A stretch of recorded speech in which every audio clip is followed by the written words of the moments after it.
This coat pocket size radio here is the General Electric P-745A. It's a 5 transistor radio from around 1958. I couldn't find an exact date online.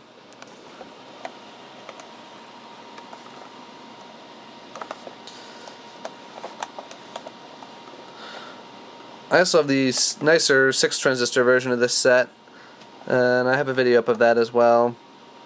I can't remember the model number of that offhand, but I guess I'll post a link to that in the description for this video.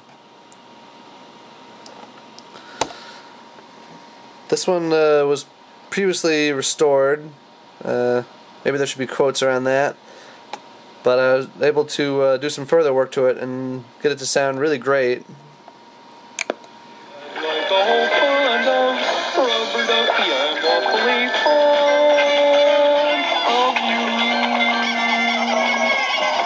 Rubber Ducky by Ernie from Sesame Street, a show that will be seen in some 26 different countries around the world this fall, and by 7 million young people here in the United States each and every week. A show that certainly changed the direction of Saturday morning cartoon shows. Now you see more information along with entertainment. Rubber Ducky by Ernie at number 29. The top 40 rankings that we get from Bill. It's funny that he mentions that, because apparently this past weekend was the last time that Saturday morning cartoons aired on at least the over-the-air channels. So that era is over.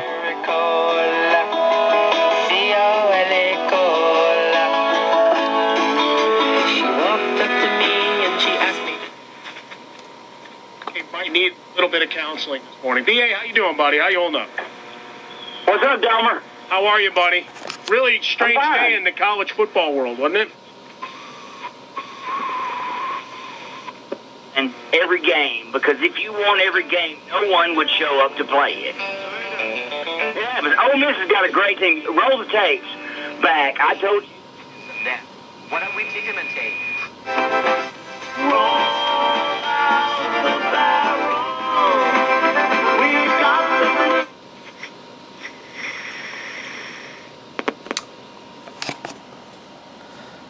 Just really a great sounding set.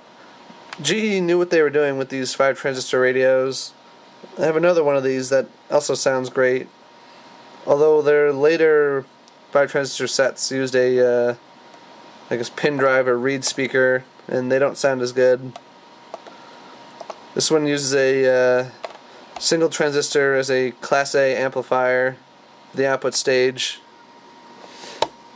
Now the reason why I was being so general with the dial is that the screw here is actually broken off flush with the shaft of the tuning capacitor, and the knob is just kind of glued in place.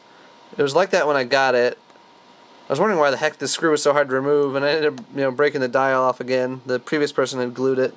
So after I finished replacing the capacitors that the previous guy hadn't replaced, or had replaced with old poles, like from 60s or 70s radios, I glued it back on there with just Elmer's glue. That worked well, but it probably is not on there too strongly.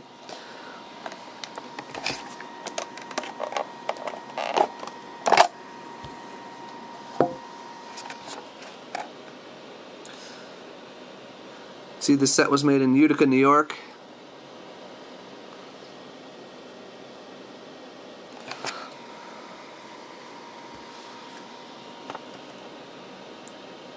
It's got a fairly solidly built chassis.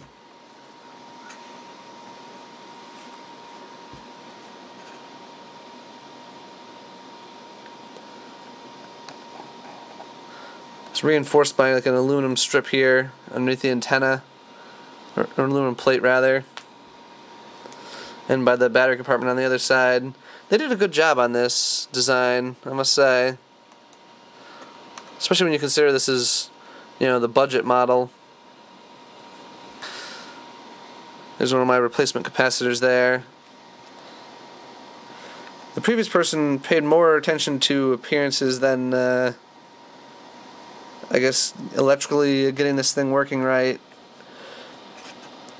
Like they had the original capacitor kind of wedged in that spot there, and behind it was like I said, an old pole from some other, old radio.